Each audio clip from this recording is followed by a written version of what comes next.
Outra característica da pintura renascentista é usar o jogo de luz e sombra, de claro e escuro. É onde eles vão dar uma iluminada em um ponto, vão dar uma sombreada em outro ponto, para dar uma sensação de textura nos corpos. Esse jogo de luz e sombra, ele traz uma sugestão de contraste, de volume para aquela pintura, para aquela obra. Então vai ter sempre um jogo de luz e umas áreas sombreadas, outras mais iluminadas. É o uso do claro e do escuro. O artista, ele não vê mais o homem como observador da grandeza de Deus. Ele passa a mostrar que o homem é uma expressão grandiosa de Deus e não um simples observador. E o mundo, ele é pensado como uma realidade a ser estudada cientificamente e não só apenas para observar e apreciar. Nós vamos ter também o início do uso da tela com a pintura tinta a óleo, que a gente conhece hoje, que hoje em dia é muito usado. Então lá no Renascimento a gente já vai ter essa tela, essa tinta a óleo. Dentro do Renascimento também foi criada a imprensa, então as informações começaram a ser mais fácil de chegar nas pessoas. Criaram um mecanismo onde eles conseguiam imprimir para facilitar o manuscrito, porque antigamente era tudo feito à mão, então não se tinha muitas cópias, muito acesso àquele manuscrito. Aí com a criação da imprensa, se criou várias cópias de diversos manuscritos, mas eles ainda continuam trabalhando bastante em afrescos. E também a gente vai ver bastante pintura em têmpera. O que é pintura em têmpera? É a pintura em madeira. Então a têmpera, ela era uma madeira toda preparada, toda selada para receber uma pintura. Como eles faziam a tinta, então ela tinha que ser bem preparada para receber essa tinta. E como ela secava muito rápido e a madeira era um pouco difícil de ser trabalhada, eles não podiam errar. Porque se eles errassem, eles teriam que trabalhar de novo aquela madeira, selar tudo de novo, para ela poder receber uma nova demão de tinta, uma nova pintura nela.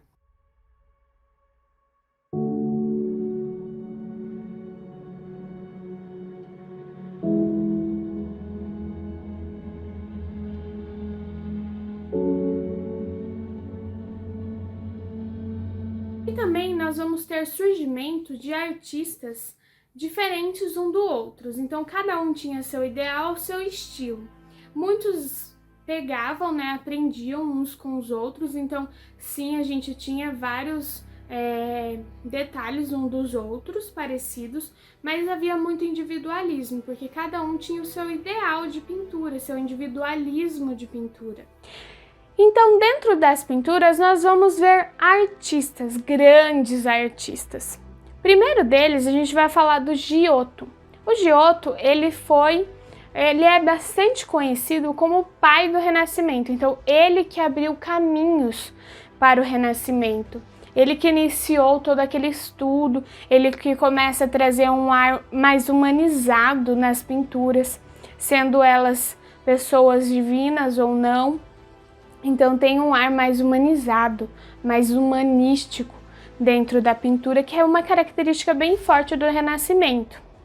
E também as ideias, os traços, claro que não ainda perfeito, por isso que ele faz parte do período do Trecento, que começa a ter uma ideia de proporção de espaço. E ele foi aprendiz, do Cimabue. Tem uma obra de arte que eles fazem parecidas e a gente vê a diferença da proporção do espaço, que é a pintura de uma Madonna. O que significa Madonna? Vocês vão ouvir bastante eu falar Madonna porque é a Virgem Maria, é Madonna em italiano, é a Virgem Maria, a pintura da Virgem Maria. Então ele fez uma Madonna em comparação com a do seu mestre, elas são exatamente, a estrutura é parecida, A estrutura não, né? O contexto é igual, porém tem diferença. E a grande diferença entre elas, porque o seu mestre, ele ainda era muito gótico, muito religioso. Então, a pintura dele era mais pro gótico, mais voltada pro gótico, não tinha proporção, era bastante deformada ainda. Já a pintura do Giotto já traz essa proporção, já traz esse humanismo na Madonna, traz toda uma delicadeza, abrindo aí um caminho para o Renascimento. E isso a gente pode ver no decorrer de várias obras dele também.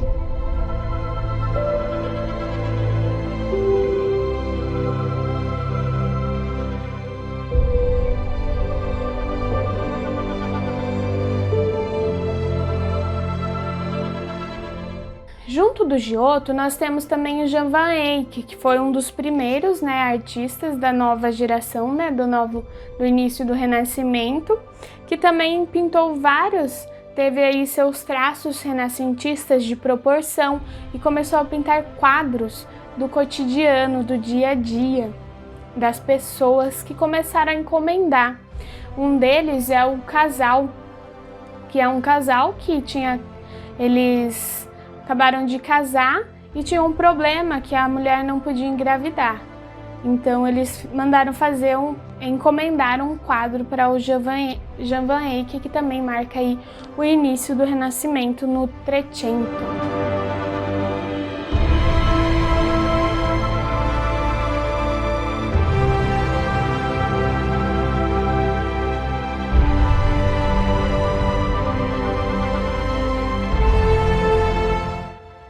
No século XV, a gente vai ter o famoso Sandro Botticelli, que ele pinta muitas cenas religiosas, mas também cenas da mitologia.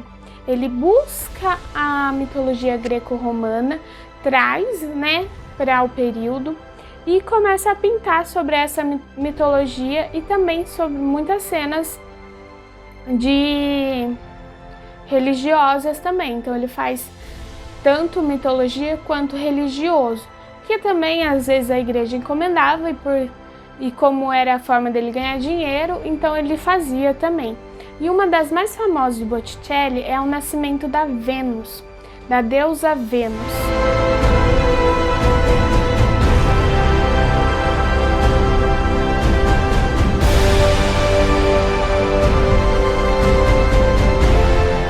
Trazendo essa mitologia greco-romana, ele resgatou de forma brilhante essa cultura.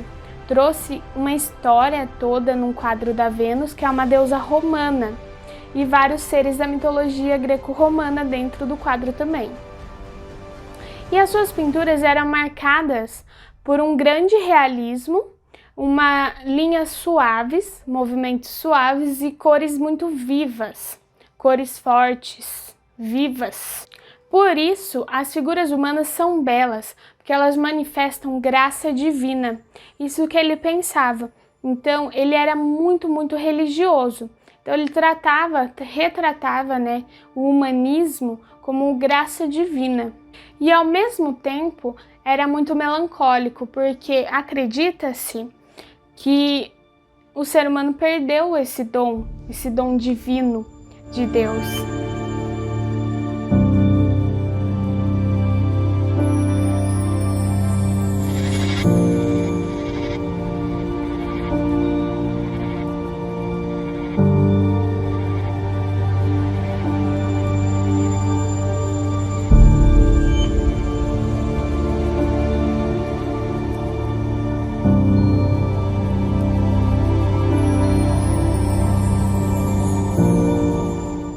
Temos também ainda nesse período do Quattrocento o Piero della Francesca. Ele foi um artista que ele só foi reconhecido mesmo, as obras de arte dele se tornou grande no século XX, porque até então ele ficava no monastério. Então, por mais que ele passou pelos grandes artistas, por grandes espaços, ainda ainda ficou muito resguardado no monastério, mas hoje as obras dele são reconhecidas e grande tesouro para a arte.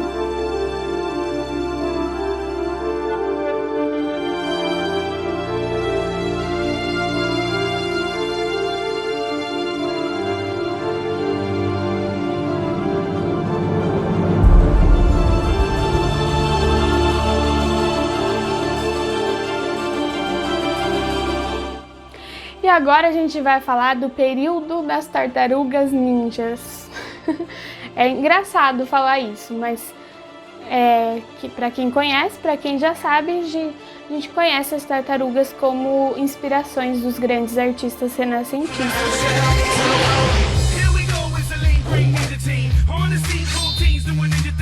E nesse período 580 nós vamos ver Leonardo da Vinci, que era um grande artista, um grande cientista, matemático, teórico, né? Inventor também. O Leonardo da Vinci, ele foi o artista que mais chegou perto do ideal renascentista, o homem ideal renascentista, que quer dizer homem com múltiplos talentos. Então, o Leonardo da Vinci é a cara do Renascimento, é o cara. Na sua trajetória, ele deixou cadernos e mais cadernos de estudo. São muitos cadernos de estudo de tudo que ele conseguia estudar. Ele teve bastante estudo anatômico do ser humano também. O que acontecia? Naquela época, a igreja não era muito fã do ideal do Renascimento. Então, o que acontecia? Ele roubava cadáveres no meio da noite, pessoas mortas, e dissecavam esses cadáveres, não só ele, como a gente vai ver o próximo também, o Michelangelo também fazia isso, para estudar o corpo humano. Então, ele dissecava todo o cadáver para estudar o corpo humano. E ele também estudava muitos pássaros, porque ele acreditava que o homem podia voar um dia. E ele, nos seus cadernos e cadernos de estudo que ele deixou, ele inventou muitas e muitas coisas que hoje em dia a gente conseguiu transformar isso em realidade. E ele já pensava lá em 1400, 1500 anos depois de Cristo.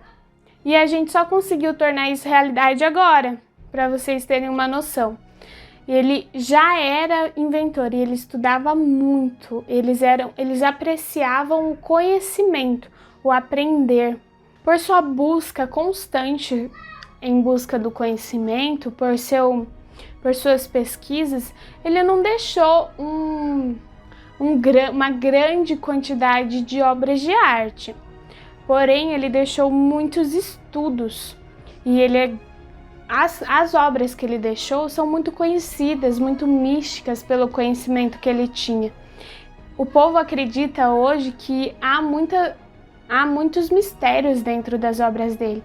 Um exemplo disso é a Mona Lisa, que até hoje é um grande mistério e também até hoje é muito famosa, de valor incalculável, por ser muito famosa.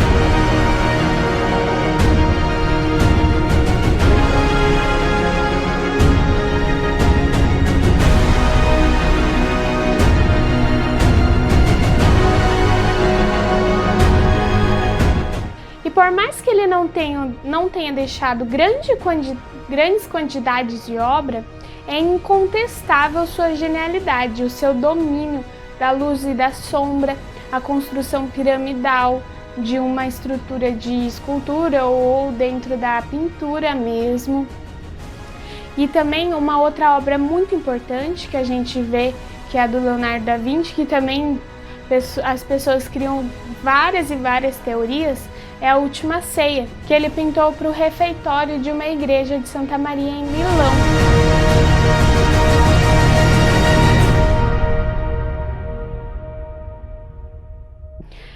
Então ele fez essa pintura num afresco seco, o que é um pouco contraditório, já que o afresco ele tem que ser úmido para ser considerado afresco. Então ele pintou com o afresco já seco. Então ele só foi lá, pintou já seco.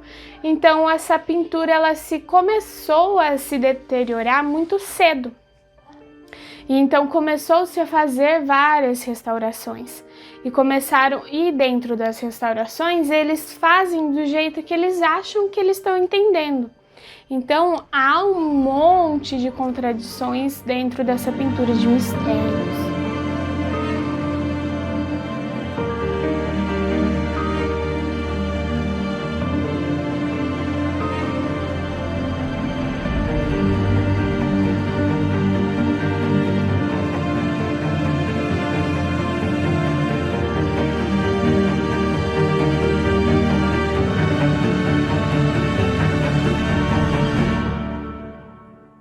E ele é considerado um gerador da realidade, trazendo uma atmosfera de imaginação do observador. Ele trabalha essa realidade, mas trazendo a imaginação daquela pessoa que está observando. Como a gente pode ver na Mona Lisa, que tem muitas teorias do sorriso, que se a gente olhar de cada lado, ela continua olhando para você. Tem várias teorias dessas pinturas que ele deixou como obras de arte. Mas fora isso, tem os seus cadernos de estudo. Ele era um grande inventor, um grande estudioso. Ele tinha um espírito muito versátil. Ele era capaz de trabalhar e realizar vários trabalhos em diversos campos, diferentes campos de trabalho ele conseguia fazer, porque ele pesquisava tudo, ele estudava tudo. E através desses estudos, ele começou a inventar algumas coisas, umas teorias de invenção. Então ele começou a inventar, tem a roupa de mergulho, tem o tanque de guerra, para vocês terem uma noção, tem o submarino, e tudo isso só foi possível realizar agora, nos tempos de agora, não faz muito tempo. O parafuso aéreo, que hoje em dia se tornou helicóptero, a asa delta planadora, que hoje em dia a gente tem a asa delta. Outra curiosidade sobre o Leonardo da Vinci é que ele era canhoto. Não se sabe o porquê, se era para não copiarem, se era para errar menos. Então, Leonardo da Vinci, o que ele fazia? Ele escrevia ao contrário. Por exemplo, ele era canhoto, então ele escrevia assim. E só era possível ler se você colocasse no espelho, porque daí você consegue ver da direita para frente.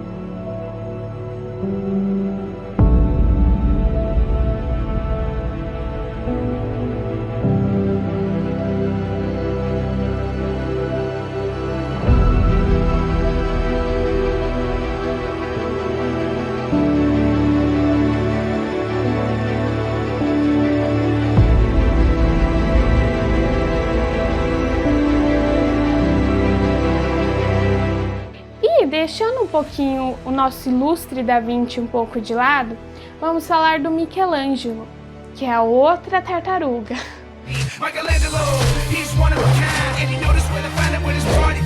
Mas que também tinha sua grande fama, assim como Leonardo da Vinci. Ambos eram muito estudiosos, muito teóricos.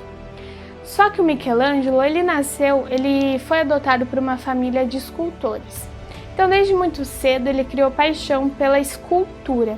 A paixão dele era a escultura. E ele, claro, fazia pinturas, porque era ofício, era a maneira de ganhar dinheiro. Então, se a pessoa encomendava por um valor bom, ele ia e fazia. E ele foi um dos mais importantes, além do Donatello, um dos mais importantes escultores da Renascença. Por quê? Nós temos como grandes esculturas dele a Pietà. Pietà é uma obra de Maria, Virgem Maria, segurando Jesus depois da crucificação, depois de descer da cruz. É uma obra muito conhecida, muito famosa e muito renascentista. E o Michelangelo ele não tinha costume de assinar as obras dele, nem na Capela Sistina, mas a Pietà ele assinou.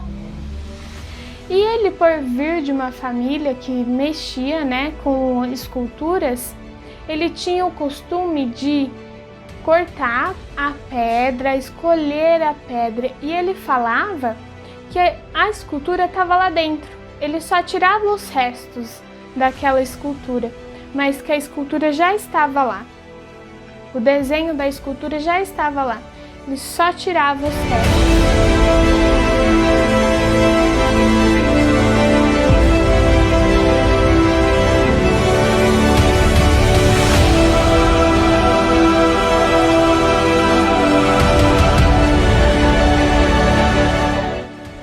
Temos também a escultura de Davi, outra representação de Davi. Assim como Donatello representou Davi, o Michelangelo também representou Davi. É uma escultura enorme, que assim, ela foi feita para ficar no alto de uma catedral. Porém, como ela ficou tão bela, na época escolheram deixar no baixo, do lado de uma prefeitura, para o povo poder apreciar aquela escultura. E ela é muito enorme. E com o tempo, como ela estava do lado de fora da prefeitura, então ela começou a se deteriorar muito rápido. Então levaram para outro lugar para ela poder se manter. E fizeram uma cópia para poder colocarem no lugar dela ali. E essa escultura a gente pode fazer uma comparação com uma escultura grega, que também é bem parecida, o movimento, o contraposto, que é a partezinha que segura, né, a pintura que está encostada, tem o movimento, tem a leveza, tem a perfeição, o ideal humano, o ideal de beleza, de estética e muito realista. Uma pintura leve, curvas sinuosas e simples e geométrica.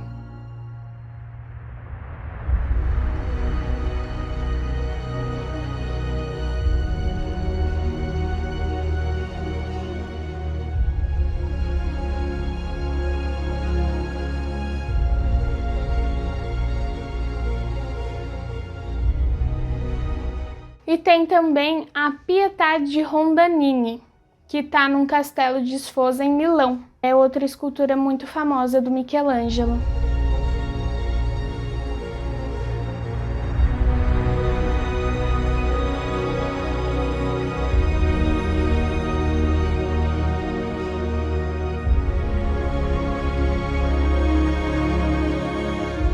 Michelangelo foi o maior contribuinte para elevar a atividade do artista.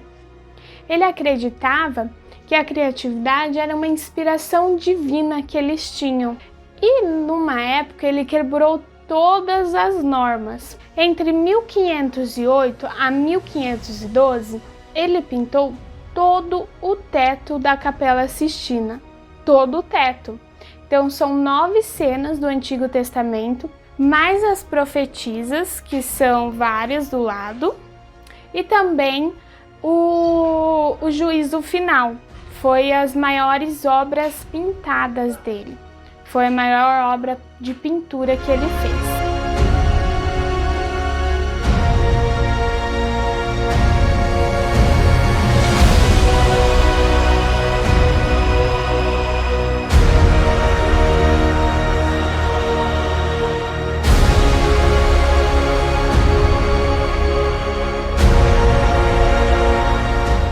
E todas elas expressavam a genialidade dele, a genialidade do artista que ele era.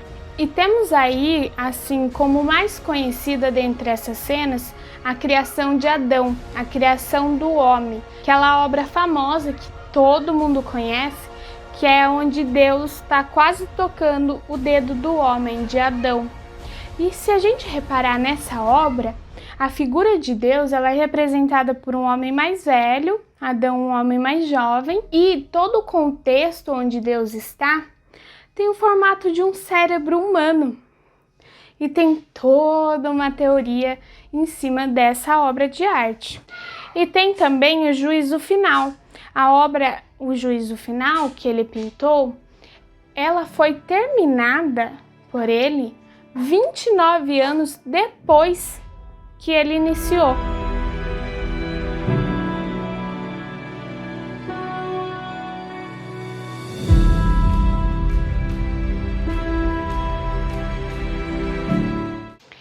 E lembra que eu falei que o Leonardo da Vinci dissecava cadáveres, pessoas mortas que tinham acabado de morrer? Então, Michelangelo também. Ele também abria o corpo, dissecava, né? Que é abrir o corpo e fazer o estudo de todo o corpo humano. Ele também fazia isso. E ele era um grande admirador do corpo masculino. A gente pode reparar em várias obras dele, até mesmo dentro da Capela Sistina, uma profetisa que ela tem umas costas, um corpo um tanto masculino. É claro que hoje em dia, né, as pessoas conseguem chegar nesse corpo, mas naquela época as mulheres tinham um corpo mais delicado, dentro das pinturas pelo menos. E uma das profetisas dentro do teto da Capela Sistina, não, ela tinha um corpo bem escultural mesmo.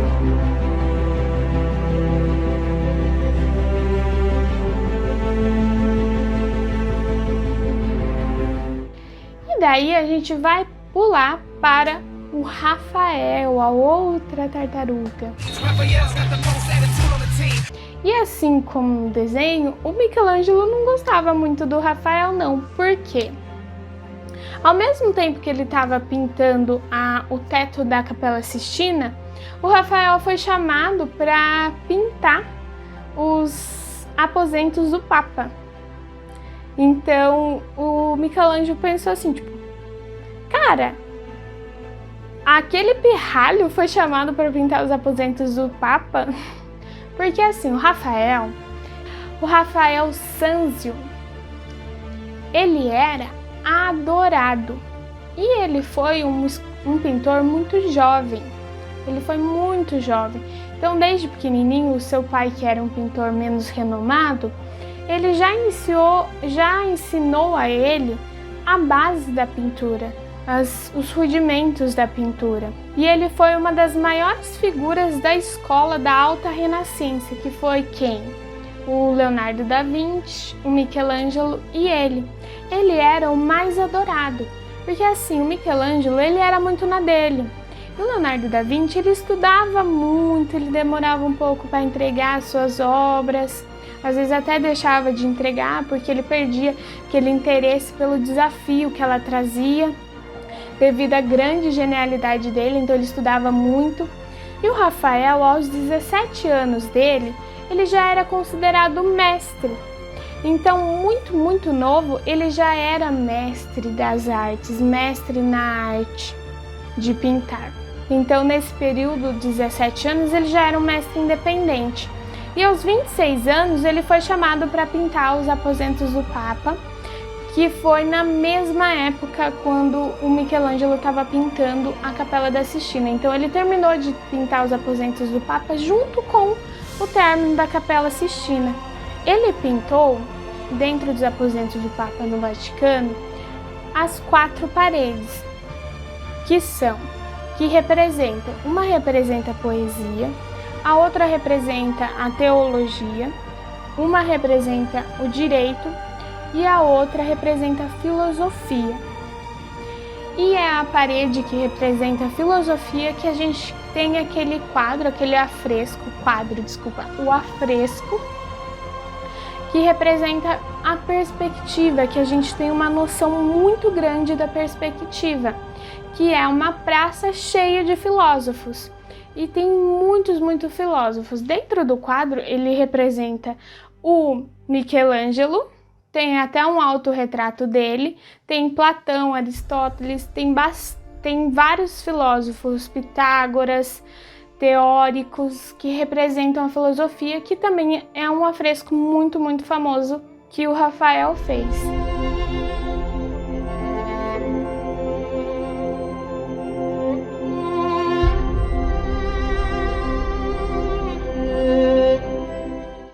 O nome da obra que eu falei sobre a filosofia é a Escola de Atena, que traz muito do grego romano.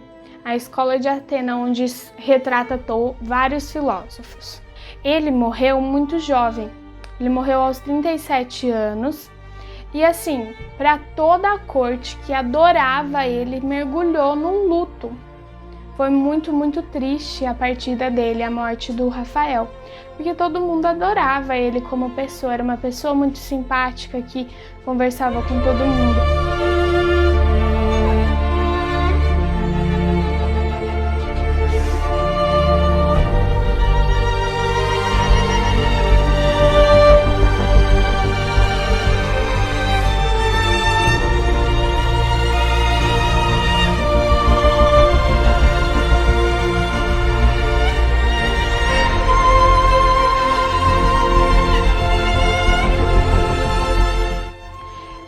finalizar, vamos falar um pouquinho da arquitetura, que não teve uma grande ascensão, mas existiu também, porque o foco no Renascimento era as pinturas independentes, os artistas independentes, os escultores independentes, né?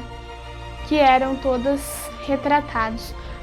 Um fato também da pintura que eu esqueci de falar é que começou a se pintar quadros e retratos de pessoas, muitos quadros e retratos de pessoas, e teve também a sua evolução dentro dos 3 períodos, que no comecinho eles pintavam só de perfil, aí começaram a dar uma leve voltada de meio perfil, até eles começarem a encarar o observador, que era a pintura dos quadros.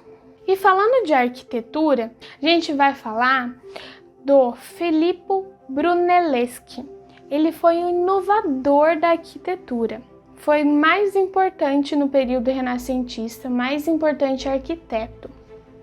Não só arquiteto, como matemático e teórico também. Ele é conhecido como o pai da engenharia moderna, olha só. Ele inovou tanto que ficou conhecido como o pai da engenharia moderna. Ele que deu início à perspectiva, para vocês terem uma noção. Ele descobriu a perspectiva. Ele viveu entre 1337 a 1446. Então ele deu início à perspectiva, foi no finzinho do Trecento com o Quattrocento. Foi ele que lançou o projeto da igreja no plano central, que passou a substituir então aquela basílica medieval, aquela basílica enorme, com muitos detalhes, muitos arcos para sustentar. Então ele iniciou essa base da igreja num plano central. E somente ele foi capaz de construir o domo da Catedral de Florença, chamada a 8ª maravilha do mundo. Então, a Catedral de Florença, esse domo, foi chamada a 8ª maravilha do mundo. E foi com ela que ele inovou na engenharia, que ele ficou famoso, chamado de pai da engenharia.